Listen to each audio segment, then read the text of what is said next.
आज आम गोटे खुशी दिन ओडिशार 30 जिला खेलो इंडिया सेंटर केंद्र सरकार सहयोग रे केंद्र क्रीड़ा मंत्रालय सहयोग रे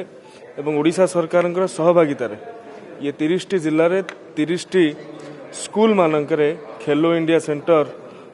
स्थापन करा जायछि, उद्घाटन करा जायछि एवं ये खेलो इंडिया सेंटर मारे वार्षिक 5 लाख टंका